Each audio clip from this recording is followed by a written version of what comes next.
I love you, girl. Yeah, easy. Oh no, check it. Girl, I love you. Yeah, I know that you love me.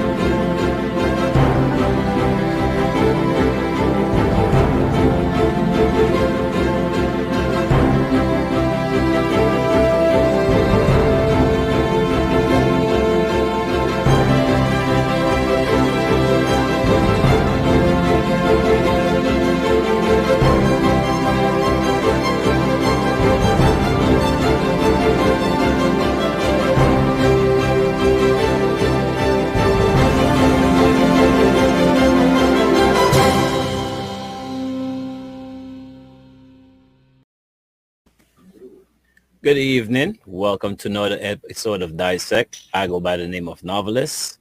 And I go by the name of Jewel. And of course, it's going to be an exciting night. Thank you guys for joining us. Make sure you go ahead and share the live. Subscribe to Islands Therapy on YouTube and Facebook. And of course, TDN on YouTube and Facebook as well. So, Jewel, how was the week, man?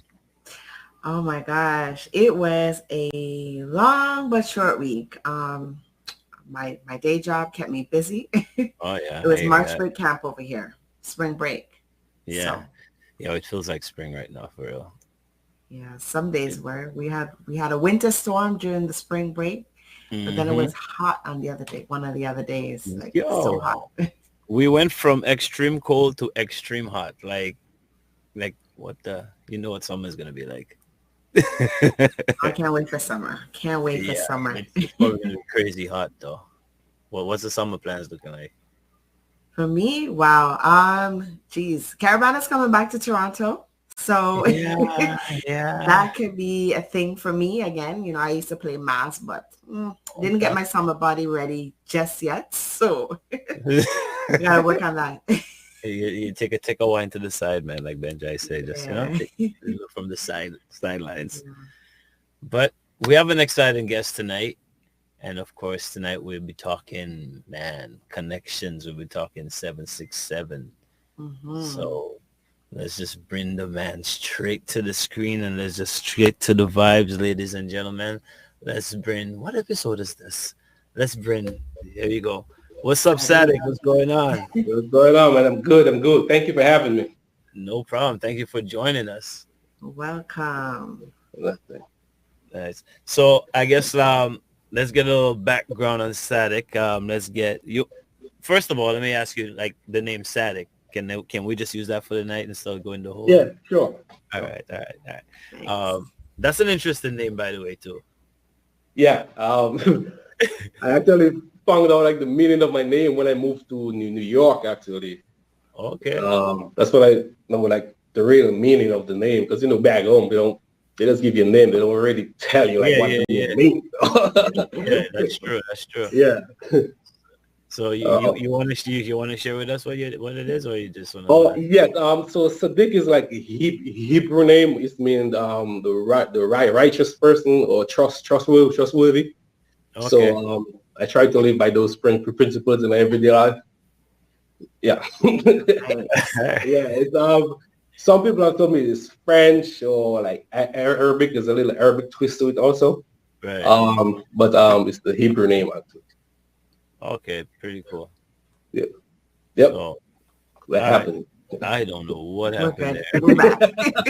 It happens. Yeah. So so let's get to know a little bit about you.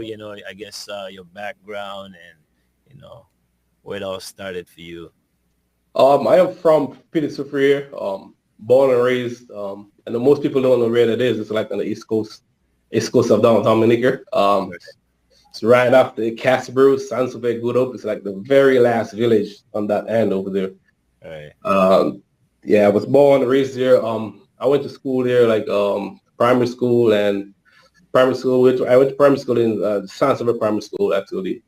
Okay. And yeah, so we grew up here. We're gonna call it just basically country life, you know, growing up, nothing special. I would say typical Dominican upbringing, really. Simple life. Yeah, simple life, very simple. All right. Simple life could be like a very luxurious life as well, you know. Yeah, you know, that's funny you said it, because now I start to appreciate my upbringing more, especially from the countryside. Especially since I moved from over there to New York. I was like, man, I need that clean, fresh air, that clean water, you know, that noise. Yeah. You don't want to deal with that all the time. So it's like, now I appreciate it a lot more. But, you know, when you're young, you don't really think about this thing. You just be like, yo, you want to get out. Yeah, being in New York or anywhere in North America will make you appreciate home, you know, I mean, more for sure. Yeah. Definitely. So man, so when did you I guess left Dominic and went to the States? 2006. There's like a whole backstory before before the States. I could share that with you if you want. Yeah. So when he was growing up in Philadelphia, our families it's like war, like, you know, like I said, nothing special, usual, everyone growing up.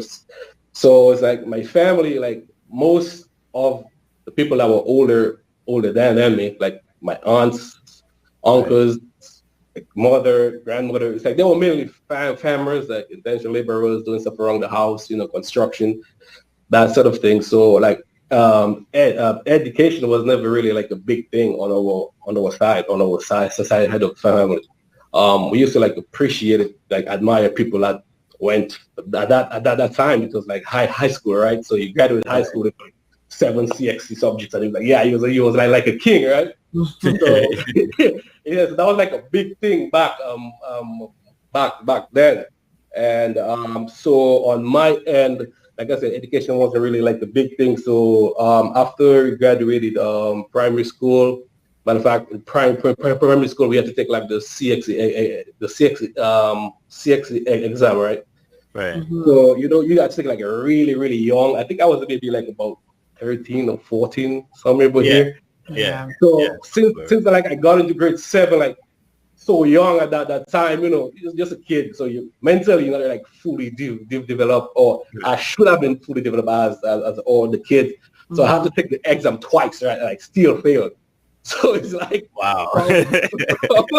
So which was crazy, because all the guys that I grew up with, like they took it like the first time. Most of them passed. Some of the second time, so they passed. So the guys I was coming up with is like, man, they were gone. I went to Roseville High School. I had to stay back at the countryside, right? Yeah. So after, you know, from the primary school, after grade 7, if you don't pass, they had this program called the GSP program, which was quote unquote the program for the dumb, for the kids that didn't pass from women entrance. That's just saying like that. Right. So it's like, man, after common entrance, all my friends were gone. I'm like, man, what I'm gonna do? So right, I had to go for that GSP program at the San Silver Primary School.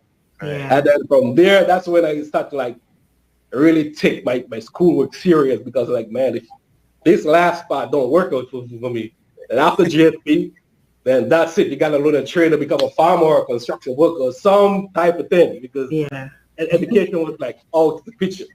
Yeah. So like from first form to like third form, it's like, man, I had to dominate everybody in my class during that time. I was like eight, straight to GSP. Nice. So right after we graduated from the GSP program, I'm not sure if you remember that time they had just built a new high school in Castlebrooks. I think the official name was called the Robert S. Bannis Secondary School, but people call it the Castlebrooks Secondary School. Right. So it's like from over there from the GSP program, the school had just completed. So we were one of the first students to attend like the Castlebrooks Secondary School. Mm-hmm. Mm-hmm. So they only had two forms at that time. First form and second form. Those kids that went to second form were those who came from the GSP program. or kids that were transferred from Roseau to that school because maybe they were living in the countryside. They figured like the commute was a lot better. Right. And those in the first form were basically younger students from the CXC. Okay. So yeah, we went to Casper School. There we had a lot of pretty good teachers over there. So they really, I thought you were going to say they were all pretty teachers. That's why you wanted to go. There are like really good teachers over there because most of the teachers there at that time, they were from the area, right? So it was more like a family-oriented type of thing. Like that teacher know your mother, your brother, your uncle. Somebody knows some of the family. So you have to be on your A game, or they will report that to your family, right? Right. So when we get to Cass Bruce, I was like the head boy of the first head boy of the school. Basically like the president of the school. Okay. That was like he like graduated like fifth form all the way to fifth form, and really that's like I said, I was really taking my education at that time serious because I was like, man, I'm not trying to be no farmer or construction worker. No, nothing wrong with being a farmer or construction worker, but I had like not for you. I was like, nah, this hard labor is not for me. Right. So after we went to Casper School, I met a whole lot of new people, new friends. You know, it's such a growth that develop, and from there, after we took the what's this? I think it's the CXC. The CXC, we got to leave high school after you graduate. Fifth form, you got to take something. Yeah, so I think from there we took the CXC exam. There again, I was like one of the top students at that school. Right. And then so I graduated there, and I moved to Roseau, and I had to move to Roseau for college at DSC, Dominica State College. Okay, yes. So we moved there, and I had to move back to state. One of my aunts will live in there, so I stayed back to state for a while, and then I studied building and civil engineering at the state college. Okay. Yeah, and then after graduating state college, I worked for like 2 years, and then I moved to New York, 2006. So what was your inspiration for moving after all of that work, that hard work that you put into your education and getting that degree? What made you move to the U.S.? Well, it just got to a point. Well, the company I was working for at that time, I think it was the director. He told me, man, we saw somebody of my skills and caliber, I should definitely try to improve and better myself, become a civil engineer, because, you know, you stay with that level. I mean, that's basically the level you're going to stay for the rest of your life. You're going to try to pursue something else, higher education. Right. So, like I said, most of my family, my uncles and them, they did like on construction, carpentry. So I always like around the construction industry. So I figured, man, yeah, I love construction. I don't want to work hard. And then what I realized, like my uncles, them, they could pretty much build anything for you. They could build a house. They could build anything for you, but they couldn't understand like the construction drawings, right? You give them a set of plans, and they don't know where to start to understand. So I figured, man, I'm gonna try to become a civil engineer. So I moved to New York, and that's when I really decided, okay, I'm gonna give this thing a shot. And see if it's gonna work. And then so from that, how long did it take you to, like, you know, from your schooling to actually deciding, okay, I'm gonna do something on my own now? Oh man, that was a long process, bro. So I started school. I moved in like December 2006. Right. So I started school in January 2007. So I had transferred into a community college first, because the cost of going to attending school in New York is like super expensive. I mean, it's just ridiculous, right? Right. So I figured I got accepted into a four-year program first. But then me being cheap as I was, I'm looking at the cost of the four-year school and the cost of the community college is basically the same. They're the same school, right? You take the same classes, everything, so just about half the price. of the 4-year school. I figured, man, I'm gonna save some money and do as much classes in the 4-year school at first, and then transfer to the to the 4-year program. So I did that. I think I graduated in like a year and a half with an associate degree in engineering science, and I did like all like the math, the calculus, the chemistry, the physics, all this thing at the community college level. So when I transferred into the 4-year program, I went to the City College of New York. So that school is like one of the top engineering schools in New York. It's like right next to Columbia, NYU, Cornell. But it's a public school, and to get into that program, it's really, really difficult to get into the program. So anyway, I got into the program, and the first thing that my advisor told me at that time, I had an Indian guy who was my advisor. He told me, man, you're going to have a lot of problems in the civil engineering program. So I was like, man, this guy don't know what he's talking about, because to me, I just graduated with almost a 4.0 GPA. Right. Graduated with honors. I was like, man, I ain't worried about this guy. I don't know what he's talking about, right? But the issue was, because I did all the prerequisite classes at the community college, I only had to do like the major classes, the core classes. So it's like the first semester I had to take like 4 civil engineering classes. And the guys were like, dude, you're gonna fail. I was like, I'm not gonna fail. That's crazy. Me being cocky, I was like, man, I don't care with this guy. I can't. I never failed. I never do anything. So I was like, this guy doesn't know what he's talking about. Man, the first semester, bro. Tough. I feel like withdrawal from one of the classes. And then I was done. I was like GPA was maybe like about 2.8 to 2.9. I was like, Jesus Christ. And this is like you coming up from almost a 4.0 GPA, right? So it's a big adjustment. Right. So then I started talking to other guys in the program, because when you go to like those engineering schools, a lot of international students, like mainly Asians, Africans, a lot of Asians. So I started talking to the guys. They're like, man, you got a 2.8 GPA and you complain, and he's like, man, take that C and get out of here quick. Because they will say like, that's how the program is. It's difficult. You're not gonna get A's. And to me, it was like a big adjustment. It's like, what the hell is going on here? Like, a little bit of year. Guys were in the program for like 5, 6 years in the 4-year program. I couldn't comprehend it at that time. So I had to like adjust my whole program. I said, man, yeah, I had to adjust. And then so after I made that adjustment, because at that time, when you leave from Dominican to go like in the US, you want an F1 visa, right? The student visa. Unless you have a green card or like an American citizenship, whatever. And one of the requirements for staying on the F1 visa, you need to have 12 credits every semester. Mm-hmm. So I am on a budget. I have like the exact money what it's supposed to cost to cover my classes for the program. Yeah. So I don't have no money to spare. So after the first semester, I remember I had dropped one of the classes. So right now I had 9 credits. No, the immigration is on my. Oh, you already dropped one of the classes. You can't do that moving forward again. Baby, I was like, fine. So boom. So what I had to do the following semester now, I had problems in getting the classes, the 12 credits that I needed. Right. Because I had dropped one already, and the professor was like, man, you drop a class, you're not gonna get into this class.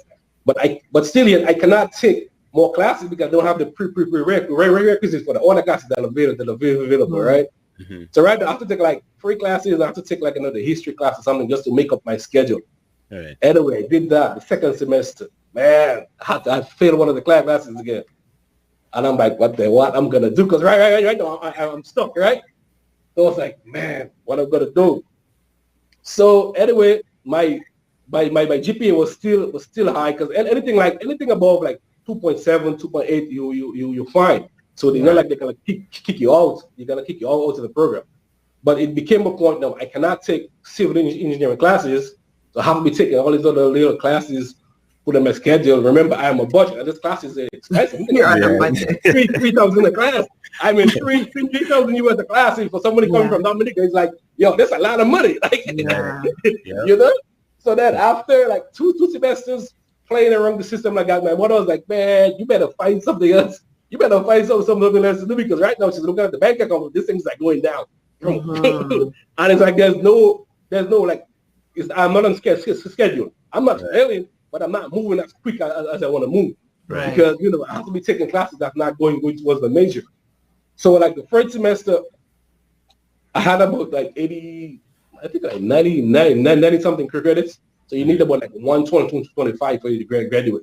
Right. So like when I reached like I was like almost a senior, and there my mother was like, yo, listen, I cannot continue paying for these classes and I'm moving. So you gotta make a decision. You gotta change. Yeah. Either you change the major, or you find something else to do because that money here she's not gonna continue paying for the money. Right. Yeah. Right. So I had to change the major. I did environmental engineering, and then like a year after I was done. I graduated with an environmental engineering degree, and but all during like the final semester when I was at City College, I was working as a construction project manager. So I was like going into school during the day, working at nights, and I had some kind of crazy shift like 3 in the afternoon to like 2 a.m. in the morning, right? So because the company I was working for is like this guy was working like 24/7 because it was right after Hurricane Sandy. So there was a lot of buildings that were damaged and they decided they need to get this thing up. So it's like 3 in the afternoon, 2 o'clock in the morning. I'm at work. I get home like 6 in the morning. I gotta take maybe like an hour nap, jump on the train and ride an hour to school. And I get to school, I'm like burnt out. Wow. I'm like, man. So all of this was like motivation. Was this motivation for you to become an entrepreneur? Like all of these struggles that you went through?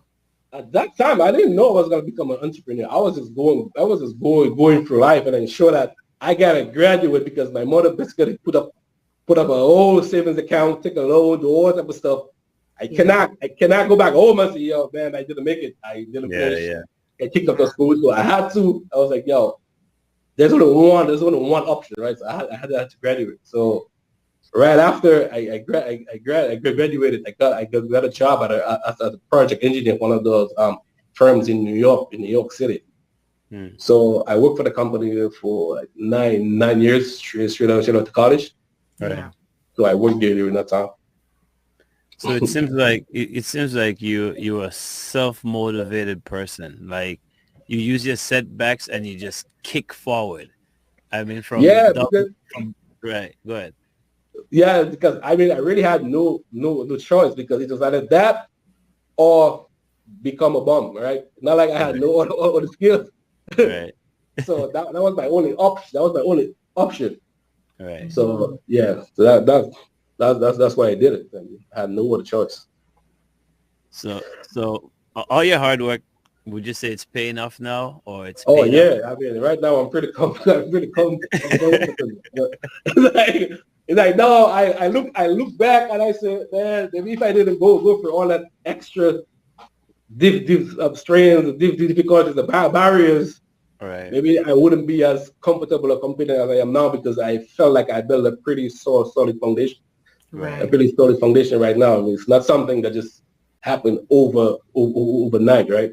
I took my time, step by step. I went through the entire process. I didn't miss a beat.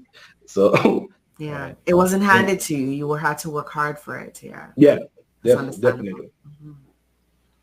So now you come out of college and you're working in your first job and you decided now you want to do your own thing. Okay, so like I said, I worked this job for like 8 years, and then after like my 5th or 6th year, I felt like I could do a lot more, right? In terms of, because like when you're at a job after 5 years, it becomes sort of not really repetitive, but you're comfortable, right? Yes. And I'm like, man, I'm still young, so I'm gonna try to get a master's degree, right? So. So I registered. I went to graduate school, and then I did a master's degree in engineering management. Okay. So I took like a year while I was working, and I finished this program. Mm-hmm.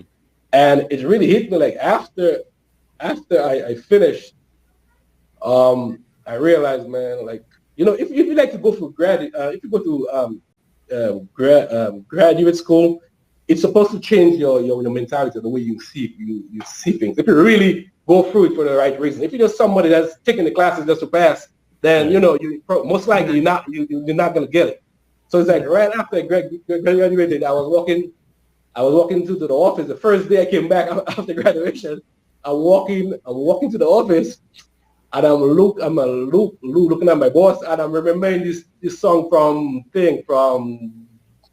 J. Cole. It's like you just say that God bless your rivals, idols, make them never be your rivals. Right. So that song keep playing in my head all day. And I'm saying like, yo, right now I have a master's degree. I am more educated than my boss, because if you have a bachelor's degree in license, Right. I'm like, why should I be working for this guy, right? That's really, I was like, man, why am I working for this guy? And then it's another incident. Like after that time, we were trying to hire somebody to do sales, but it's like more like engineering, construction related. So it's like very difficult to find somebody who has a technical background and the people skills, the social skills to interact with people. And I'm saying this guy trying to find this person for like six months, he can't find no one. So I woke up to him and said, man, you might as well just put with me in that position. I feel like I could, do a pretty good job. Offer your services. Yeah. So he looked at me and said, he was like, yeah, you definitely would be a perfect person for it. But the type of client I'm trying to go after, I don't think they would appreciate somebody like you in interacting with them. Wow. So, what does that mean? What was that supposed to mean? That's what I'm trying to know. So at first, I mean, remember, I'm working with this guy for like 7-8 years during that time, 6-7 years. So it's not like, it never really like registered.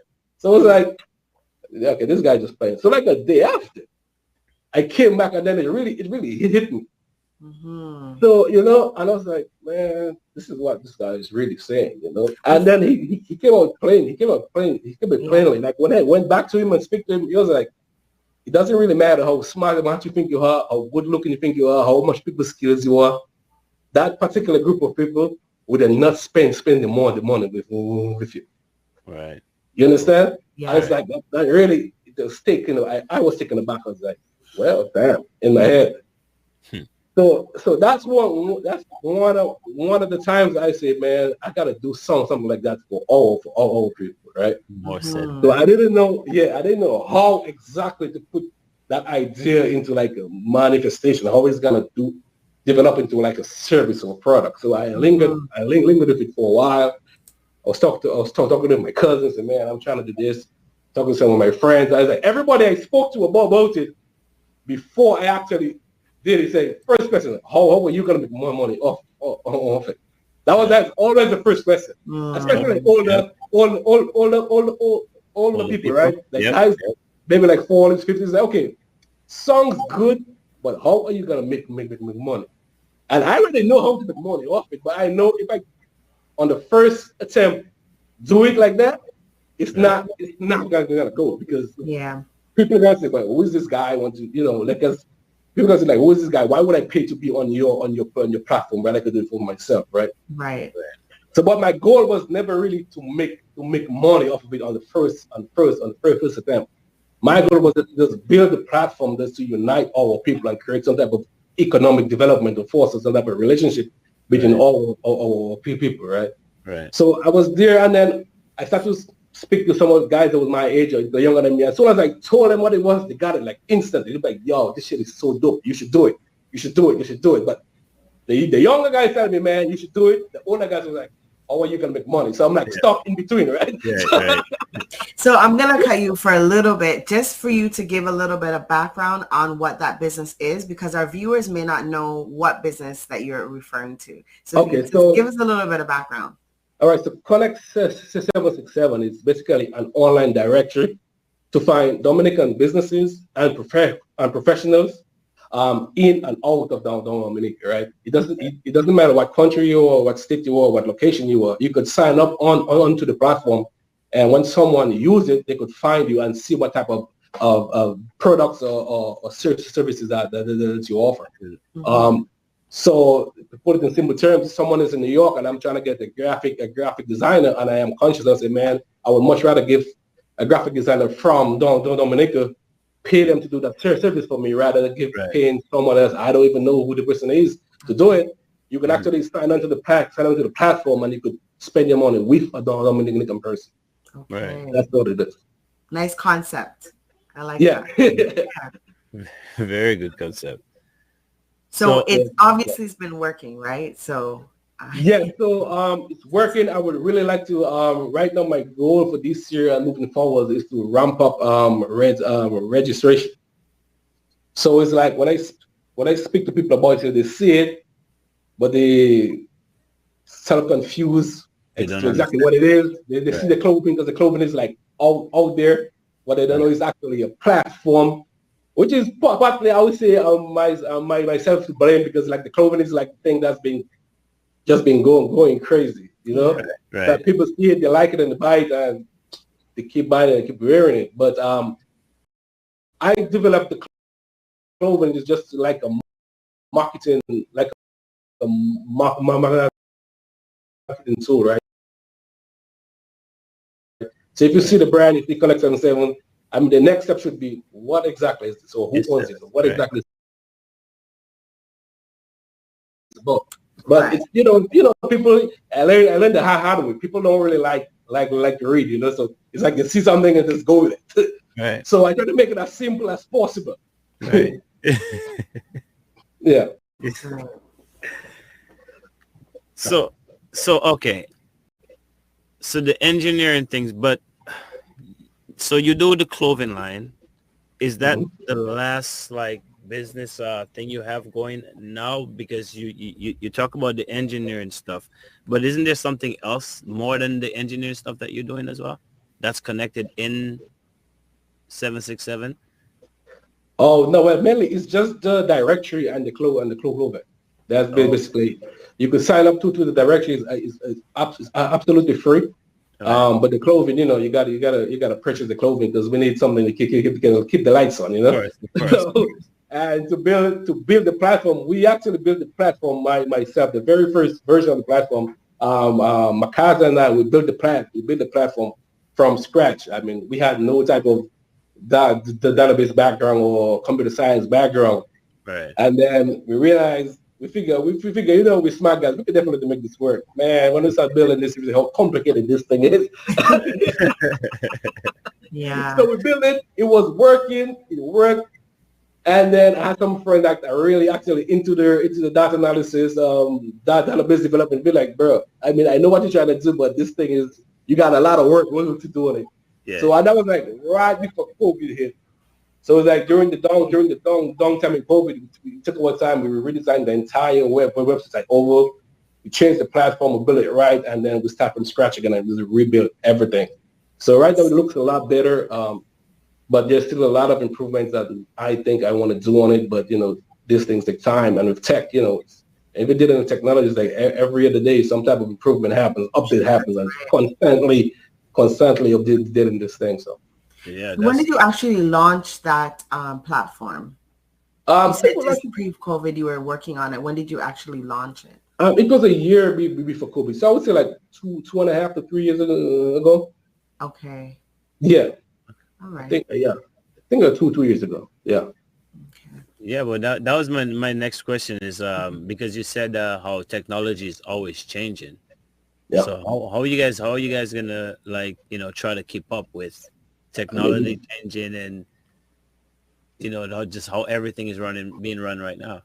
Yeah, I mean, my goal is to have like the developer, full-time developer assigned to the website and the directory, right, and to update the features, make it easier for people to use. We always, because that's one thing that I learned the hard way, right? You could build like the best platform you want, and it's difficult for someone to use it, someone to understand. People are just not going to use it. So Yeah. so the goal is just to simplify everything and make it easy. Like once you go on the website, no one should be telling you where you have to find something. So we try to put it in your face, try to make it as easy as possible to follow instructions. But like I said, these things take time. You got to evolve. You got to update. You know, that's just how it is. Right. So do you have a customer service representative in the United States as well as Dominica for your business? Well, the customer service comes through the website, so we're based in the US. I have one of my friends who does help me with in Dominica. I've been looking for a store or something like to open like the clothing aspect of it, but it's I learned the hard way again. It's very difficult like to ship stuff in bulk.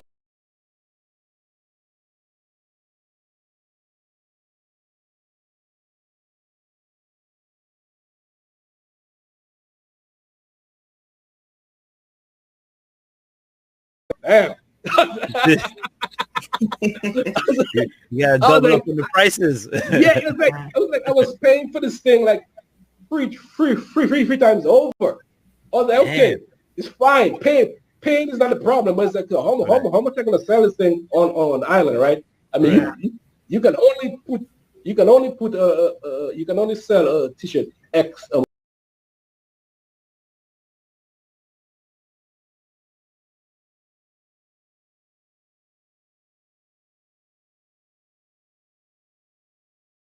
Yeah. influencer. But the Yeah. cost of doing business in Dominica is like, I'm like, man, it's crazy. It's almost better to have like your printing services in Dominica that Yeah, I mean that is something I have also explored, but then I look at the poor quality of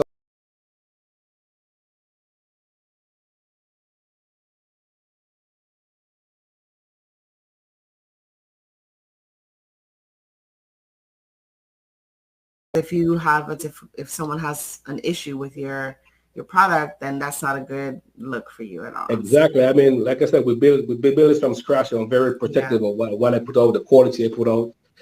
So I try to control that aspect of it. Yeah. So Integrity in business is definitely important.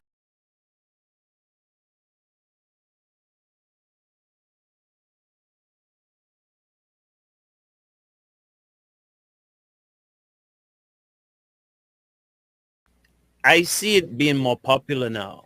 So yeah, how has Dominicans in, like, let me ask, in Dominica, or I'll just ask Dominicans, accepted the clothing brand? well, it's a funny thing because there's like a group of people from back home, like living in Dominica. All Like right. it doesn't matter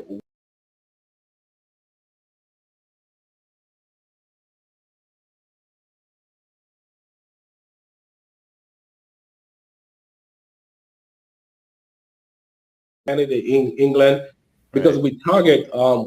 Well, I target mainly college students, like people who live in campus. Like you always try to feel some type of identity or belonging. Like when you see that brand, you see Conex, you know exactly what it is. You know what it's Yes. about.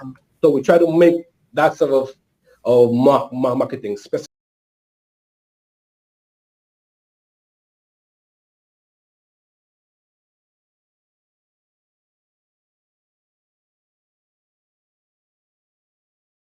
Normally won't do anything only in the island. Yeah. Um, Right. yeah.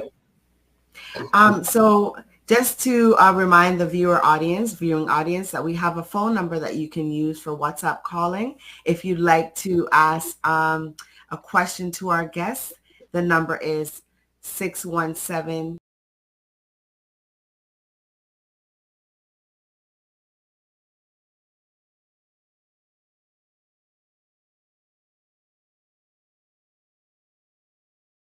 Social media handles for people to follow the website. So we want them to support your business and also to follow you on social media. So we'll be Thank you. showing those as well. Right. So Sadik, besides being self motivated, I think I got to tell you something negative at the end of the show to push you.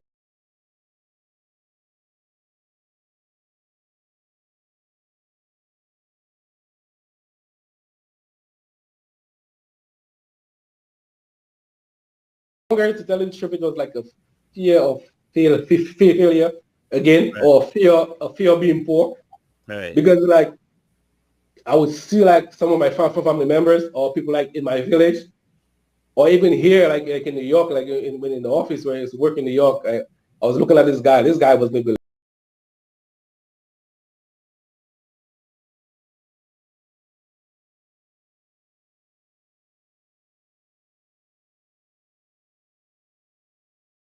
really the main thing. I was like, man, I'm not trying to be broke. I'm not trying to be poor. So I'm gonna take every precaution that I take, every step I take, build my castle brick by brick. I don't care how long it takes, but I know I build a solid foundation. If my regular 9 to 5 don't work, I have a solid education background. I could pretty find a job anywhere. For next example,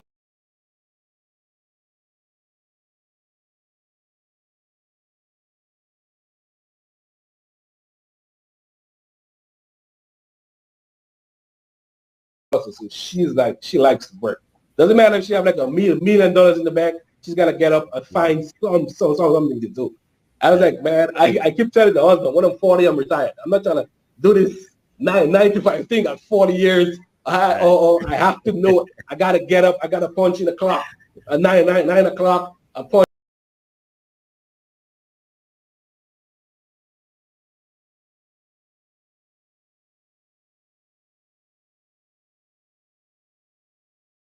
When I'm older, Yeah. It's like I'm really not trying to do that. So I'm trying to establish a foundation that I could either way I could go. I don't mind working 40, 45, but it has to be selective projects, right? It's something that I really want to do, something that I'm passionate about. But that was really, that is what really was driving me at this point. So at the moment, you're on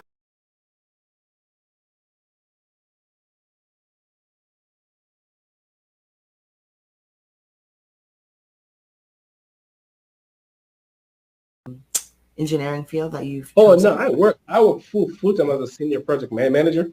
Okay. Right now the business is at a stage where it funds itself, so I don't have to keep putting my personal money into it. That's good. So it's at a stage like it self-funds. Anything I do is always goes through the company pays for it, the business pays for it, so I don't have to keep putting my own personal money in there. That was one of my goals last.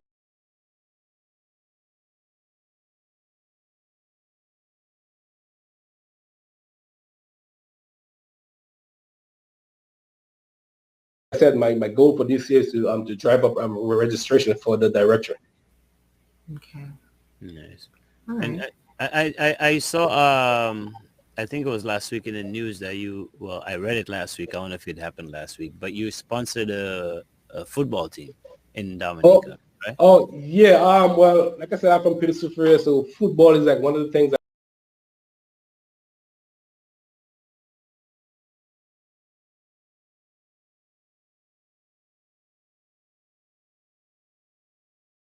Essential FC is a Premier League club in Dominica that Connect 77 sponsor, not me, but the company sponsor. And I also try to give awards to students who graduate from the Casper Secondary School, like who have higher academic achievement. I also like send gifts to the Casper Secondary School to give awards to students who excel.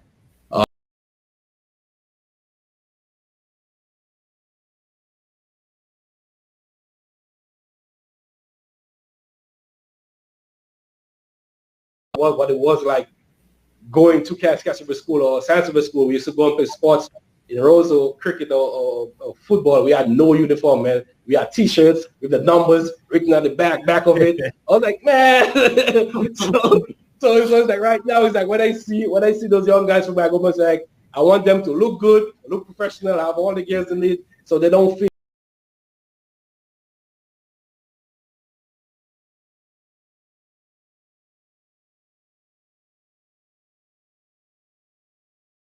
You haven't forgotten where you came from, and definitely still have your eyes on the prize of where you want to go.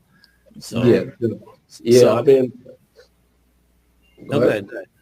Oh, so like I said, like most of the people like from the primary school and high school from Castle is people from my village, so I can't really forget about them. It's like you go home after school and you see this guy with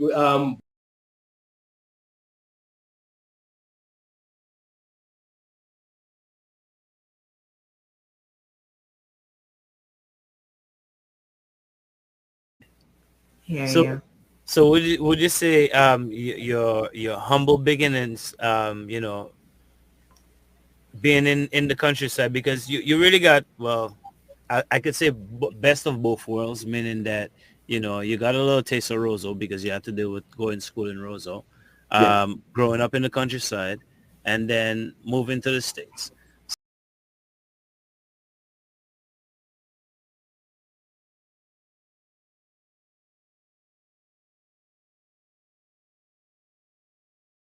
Achieve the things that you're achieving right now, and the Yes. way that you're going about them.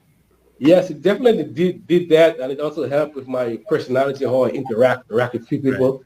I always try to be calm, humble, respectful, and it also provided another dimension of me, the way I see life, right? Because when we just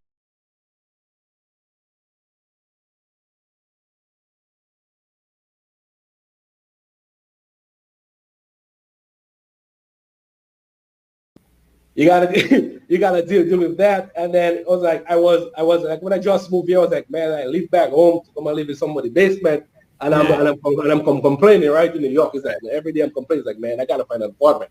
But it's like you broke as hell, you really can't find shit in New York. It's Yeah. Right. really really expensive. Right. So it's like when I was in school at that time, like I said, the engineering program, we had a lot of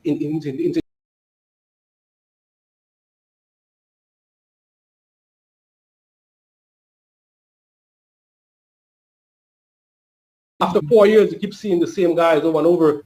So we became really close. Right. So it's like I think one of those holidays, the guy invited us to his house to have like a dinner and lunch. We had I feel a project or something. Mhm. So we went to his house. This guy got it's like a one bedroom basement apartment, like 6 different people in there, right? And me, I got a whole bed.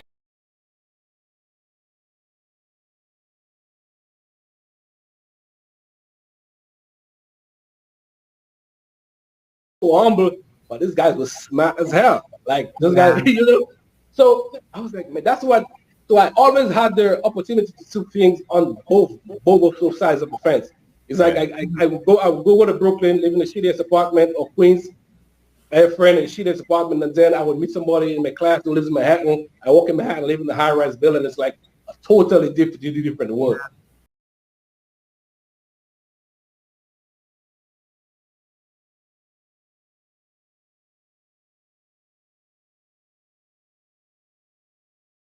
You only Right. see it, but you see on social media. But I always maintain I'm always humble most of the Of time. course.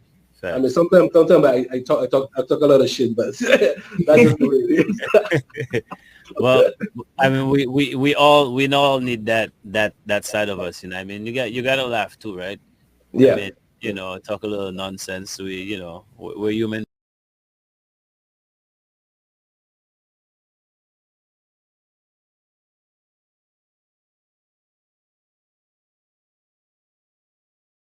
Entrepreneurs looking to get into a field that you're in right now.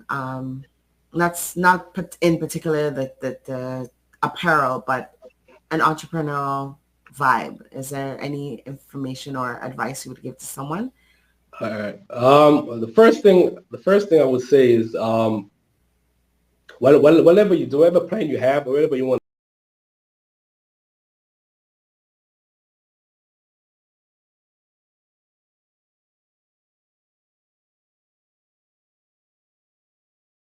man, I wish I had this. I wish I had that. Take whatever idea you have, create some concrete steps.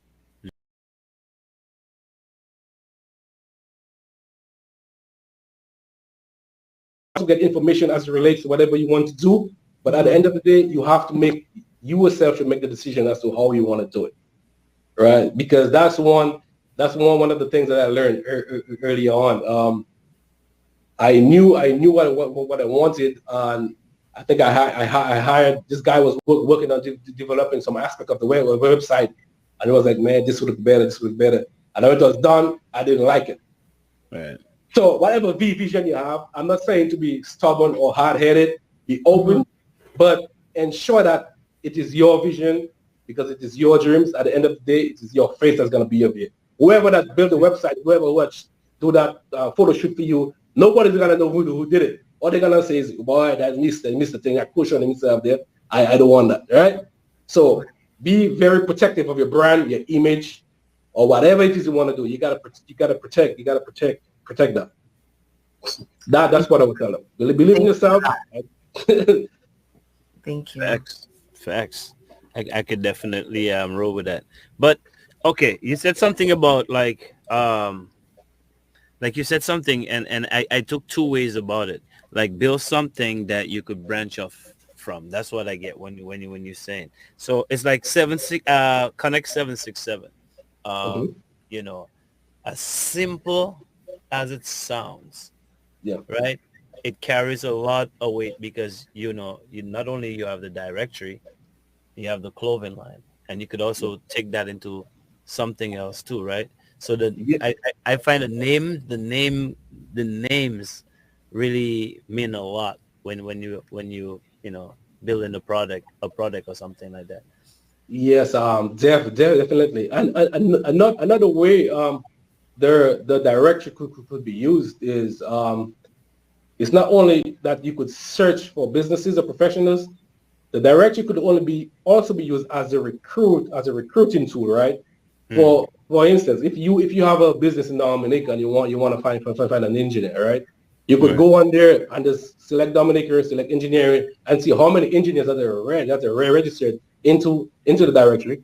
And you could say, okay, this guy got a master's degree, he got 5 years experience, and let me call this guy, see if he's available to work for me. That's another way you could use the platform. Mm-hmm. So it's not just it's a very effective tool if it is used correctly or if it is used at all. Because like I said, that's my main thing now. I'm trying to generate usage and more people to register the directory. It's good as it's built. If no one is using it, then it's not. It's pointless, Right. Yeah. But it's one thing to get the viewers, or like let's just say people like Joe's and myself to actually sign on to it. But how do you get the business side of it to actually sign on to it? Yes, that's one of the difficulties I've been having. Those younger people, like my age or younger, like they would really access to it like instantly. Those older businesses, those well-established businesses, it's very difficult to get them to see something as simple as that, but effective, how it could benefit them. Yeah. Like because if you really look at it, most other businesses, they would charge a fee to register to the business. Because even back before, like you had this big directory of all these businesses, you had to pay to be in the directory. This big book you had before, you had to pay your fee to be in there. Right now, it's online. It's easily accessible for everybody anywhere in the world, and it's free. But yet, you still don't want to register it. There's actually no downside to allow someone access to your business online. There's no downside. There's no downside to it. It's a different era, right? It's the computer age. It's unfamiliarity for them. They're like, oh, we've been doing it like this for years, so why change it now? But they know the benefits of it. Yeah. That's one of the things that we're running into. Say, we've been doing this for 20, 25 years. We don't think it's gonna happen. It's gonna make much of a difference for them. It's okay.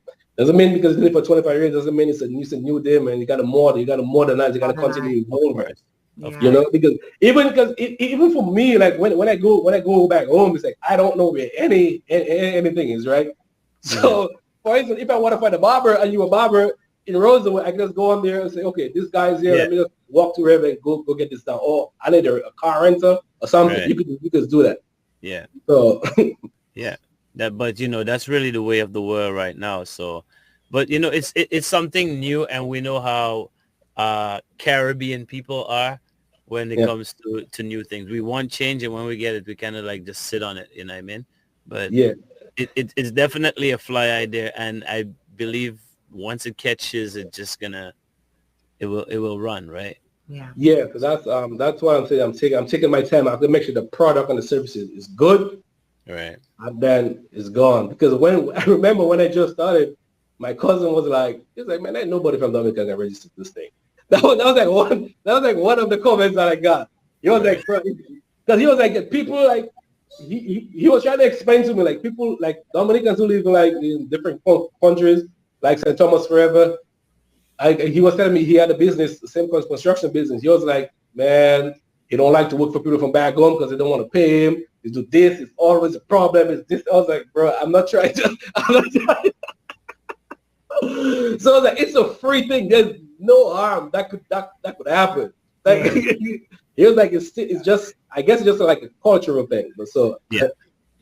But anyway, I still move forward with it, and I did it. So I mean, like I said, it's free. It's open to everybody. So yeah, you know. Well, give us the website. Give us the website. Give us your handles. We want people to log on to follow you, even if it's just to investigate for themselves to find out more information about it. Let them know what your website is and your Instagram. It's collect77.com. There's a full website there. There's a directory there, and the stores there also, so you can register whatever businesses or services that you offer. And Instagram is Connect77 LLC, and Facebook is Connect767. And yeah, that's it. All right. Very, very simple. You know what I mean? So, man, we wish you luck with your endeavors. It is a great idea. I am going to check it out myself as well. I hope, Dominicans in Dominica, especially the business side of things, gets to that because, going to Dominica sometimes, and I was just there last year, there's some places that you go and it's like, oh, yeah, no computers. So, coming from, this side of the world where everything is just fast paced, having to go down there and adjust to slow mode is, it could be very difficult. So that is a very good idea, especially, sometimes I go to Dominica. Well, I know where, I could go check Jomo to cut my hair, but, you go to Dominica and I'm like, when I reach Dominica, I'll shape up, so that's a good point. You get there, you want to punch in barbershop or, food or, whatever it is, right, that you're looking for. So, I want to speak from someone who, a perspective of someone who's not Dominican or who doesn't have Dominican background. I think it's also good for a tourism tool for people who are not Dominican. Then they can learn more about the island and where to go when they go on vacation to Dominica or on a business trip, that they know how to find their way around to different businesses. Definitely it is. Right. Good stuff. So my friend, thank you for joining us, man. Your story is amazing, man. I gotta send you a negative message, man. But your story is amazing. You know what I mean? I'm the type of person that think like that. Like when I don't take everything negative. You know what I mean? Like I always try to get something positive of you trying to hold me back, or you sending shots at me, or in your instance, in your case, school or whatever, or just people telling you certain things, right? So man, keep it going, keep it moving. Thank you for joining us. I hope we could do this again. If you want to shout out anybody or give your handles for it, well, you give your handles, but if you want to shout out anybody, your team, then go ahead and do that. I just want to shout out to the entire Dominican population, wherever you are, man. Register to the directory. That's it. Very simple. It doesn't matter what type of service or goods you offer, register to the directory, because we're trying to build something that could basically direct money towards your business.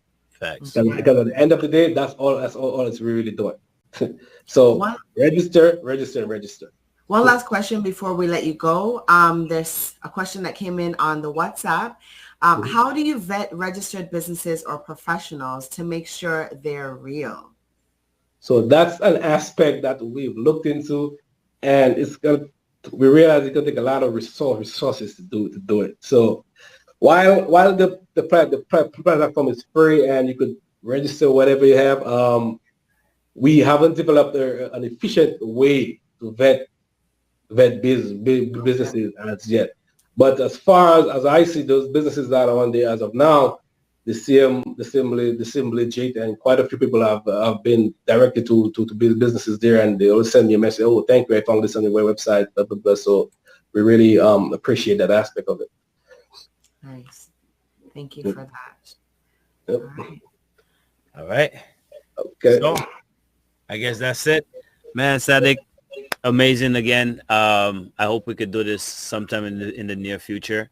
Definitely. And you know, next time we sit and talk, and I'm hearing, you know, the business is booming in Dominica. So, you know what I mean? Good luck and everything. And thanks for joining us again, man. All right. Thank you for having me. Yeah, thanks for problem. being here. Yep. Yeah, that was the man, Sadiq from Connex 767. Amazing story, man. To doubling back in school and, you know, being a boss in his own world and all that good stuff. So, Jules, anything before we bounce? I just wanted you to know that I won't be here with you next week, but I know you can hold down the fort by yourself. Yeah, you always gotta bring in the bad news, eh? Gotta be the bearer of bad news. Yeah, I have to support someone next weekend, so I won't be here, but I'll be here in spirit as I usually am when I'm away. All right. You know when I'm taking off, I'm taking 2 weeks back to back. Just saying. Thank you guys for joining us. I hope you guys enjoyed the show.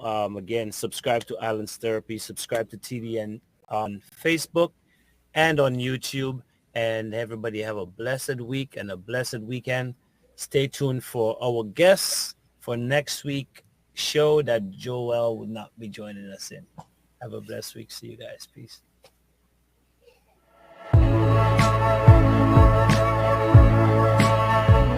What's up, y'all? Ramona Toussaint here. I'm Kenika Nicholas. CEO of Proper Things LLC. Have you ever experienced a palette? Well, inviting you On Dissect at 7 p.m. Eastern Standard Time. March 26th. Come get an insight on how a self-made entrepreneur Talking about why I started Proper Things and local cuisine with my expertise in nursing. what it's all about. So tune in, and I can't wait to talk. And remember, better food, better mood.